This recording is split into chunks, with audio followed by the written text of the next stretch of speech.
Hey everybody, we are going to talk about Social Security today. Before we do, please take a minute and check out the link you see on your screen, fool.com/Frankel. Get 10 stock picks right now from the Motley Fool. It's the best way to support this work I'm doing on YouTube. Again, fool.com/Frankel.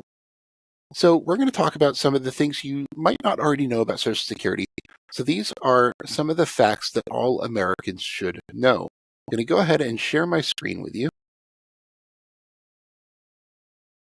All right, so the first one is that 68 million Americans get Social Security. Most people over the age of 65 are on Social Security. So that includes the 51.2 million retired workers in America. There are 7.2 million disabled workers on Social Security. There's 3.7 million dependents of retired and disabled workers. That could either mean children, it could mean disabled children, things like that. A lot of people don't realize that if you are on Social Security and you still have minor children, they can get benefits as well. There's 5.8 million survivors of beneficiaries. So 68 million people altogether get Social Security. The average Social Security benefit for a retired worker is $1,918 per month. Now, for disabled people, the average Social Security benefit is $1,538. And the average survivor's benefit is $1,508. That is all as of 2024. So there was a cost of living adjustment. I'm recording this in early January. Once we get data, those will go up by probably about 2.5%. But that's where the benefit stood as of 2024. A lot of people rely heavily on Social Security for income in retirement. So 37% of men and 42% of women over the age of 65 get at least half of their income from Social Security.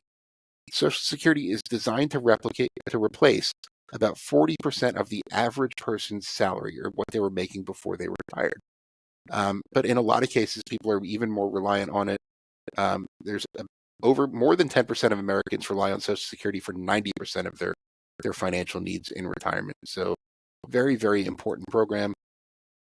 Disability benefits are also very important. A statistic that young people might not want to hear is that 1 out of 4 people who are 20 years old today will become and get disabled and get Social Security disability benefits at some point before they turn 65, 67. Whether that's permanent or temporary or whatever, it is different. But 1 out of 4 people will be on Social Security disability at some point in their working lifetime. Spousal benefits are another thing that a lot of people are not very aware of, especially if you're not at retirement age yet. So spousal benefits are designed to help out where one person in a married couple either didn't work or worked very part-time or things like that. Stay-at-home parents are the main case that gets spousal benefits. And a spousal benefit is designed to provide couples in those situations with extra retirement income.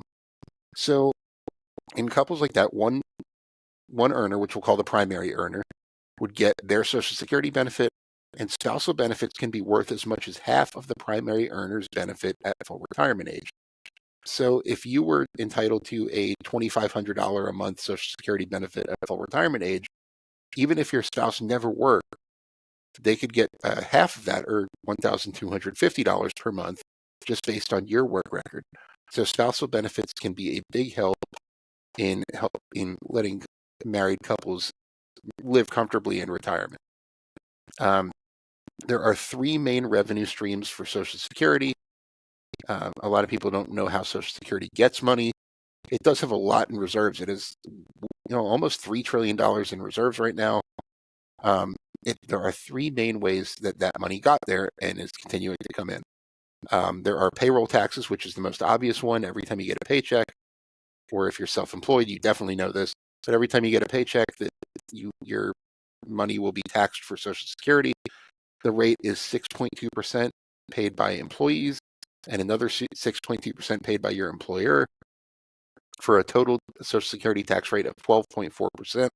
It only applies to a certain amount of income, so anything up to about $176,000 thereabouts in 2025 is the maximum.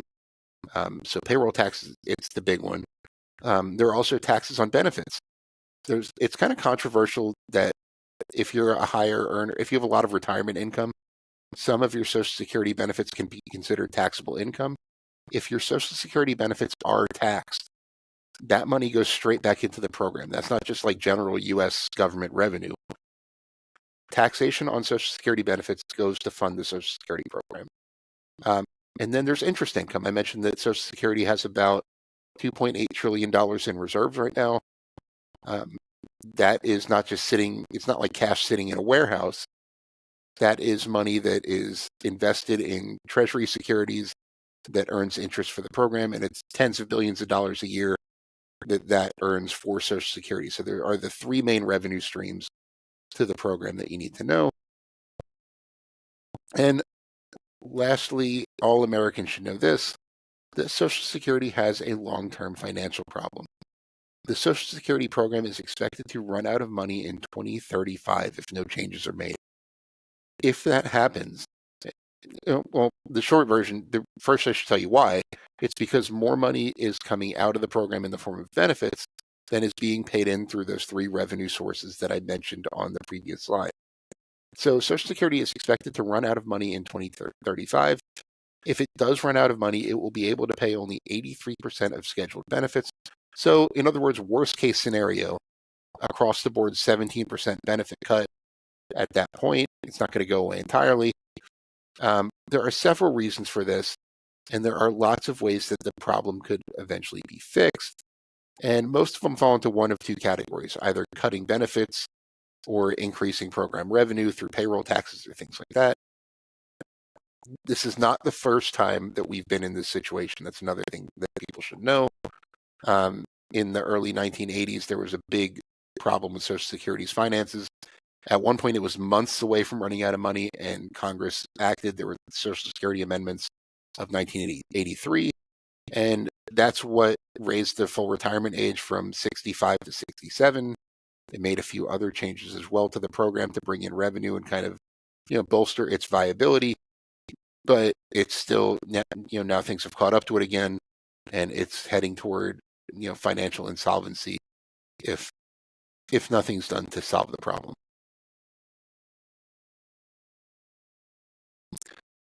So hopefully you found that informative. Let me know what you think. If you have any questions, I'd be happy to answer any of them individually. Again, leave me any feedback you have on this. What else would you like to know about Social Security? What else would you like explained? And please hit subscribe to my channel if you don't already. I record Social Security content all the time, so be sure to keep up with all of it. I want to thank The Motley Fool for sponsoring this video. The Motley Fool is a company that provides investing insight and stock recommendations for investors of all skill sets and risk levels.